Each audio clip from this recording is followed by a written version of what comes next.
Welcome to the MyAZ Lawyers Law Firm podcast.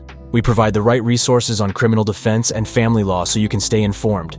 The attorneys at MyAZ Lawyers have the knowledge and expertise needed for your case and will give you the tools to protect your rights. This podcast series is reviewed and approved by attorney Candace Callan. In this episode, we'll explore the consequences of dine and dashing criminal charges in Phoenix, Arizona, and discuss how legal representation can help protect your rights. There is no doubt that the cost of going out to eat at a restaurant has increased rapidly in recent years, and it also seems like the quality and level of service has decreased. At the same time, customers are being asked to tip higher percentages and for services that traditionally wouldn't call for a tip.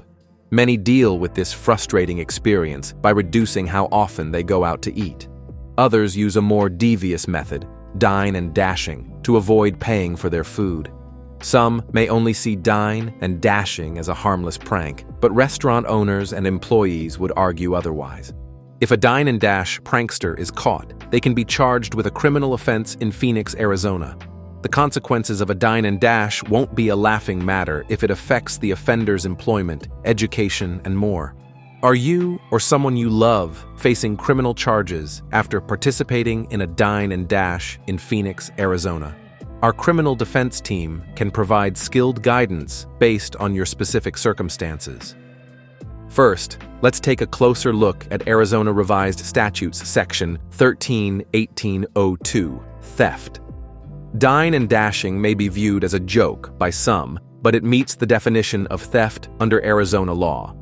Theft is defined in Arizona by ARS Section 13-1802. The wording of this statute allows for a wide variety of conduct to be criminally charged as theft, including dine and dashing. The level of the offense will depend on the value of the goods or services that were stolen. They include the following: $25,000 or more, Class 2 felony; $4,000 to $25,000, Class 3 felony; $3,000 to $4,000, Class 4 felony; $2,000 to $3,000, Class 5 felony; $1,000 to $2,000, Class 6 felony; and less than $1,000, Class 1 misdemeanor. Unless the defendant dined and dashed an extremely large meal at an expensive restaurant, a dine and dash offense would most likely be a Class 1 misdemeanor in Arizona. There are also special classifications for the theft of specific goods like firearms, vehicle engines and transmissions, and animals taken for the purpose of animal fighting, but these would not be relevant in the context of a dine and dash. Now, let's dive into the penalties associated with a Class 1 misdemeanor. Because the value of a dine and dash will likely be less than $1,000, the offense is considered a Class 1 misdemeanor in Arizona. The good news for a defendant here is that a misdemeanor is not as serious as an offense as a felony.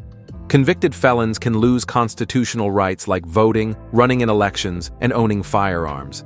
These penalties don't apply to convictions at the misdemeanor level. Convicted felons can also have a harder time finding housing, employment, and passing background checks in general after their release from incarceration. A misdemeanor isn't a great thing to have on one's record, but doesn't carry the same weight as a felony conviction. Arizona's law for misdemeanor sentencing is ARS Section 13707. A Class 3 misdemeanor, the lowest level misdemeanor in Arizona, is punishable by a maximum of 30 days behind bars. For a Class 2 misdemeanor, the maximum sentence is 4 months. The maximum sentence for a Class 1 misdemeanor, which a dine and dash would most likely qualify as, is 6 months.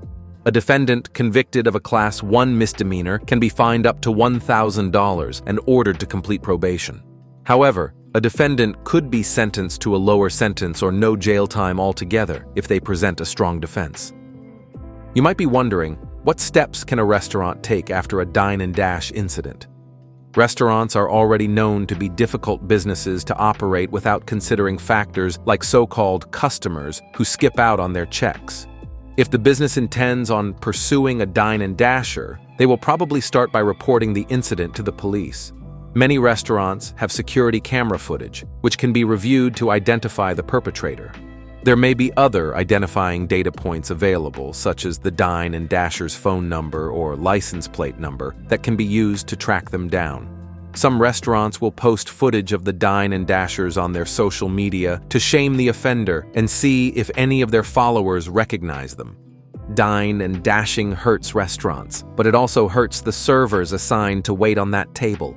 Many servers at sit-down restaurants only earn about $2 per hour, an exception to the minimum wage meant to reflect a server's income from tips.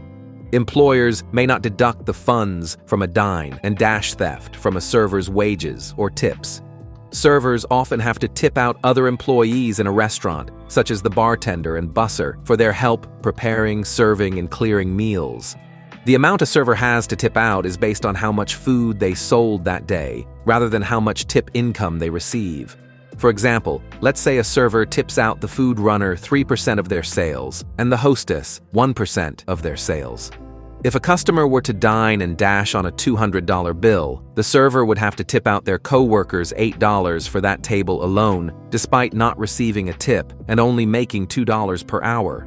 So, a patron who decides to dine and dash in a restaurant can actually end up costing their server money when they are supposed to be earning. If you've noticed that more restaurants are using tableside payment systems, dine and dashing is a reason why.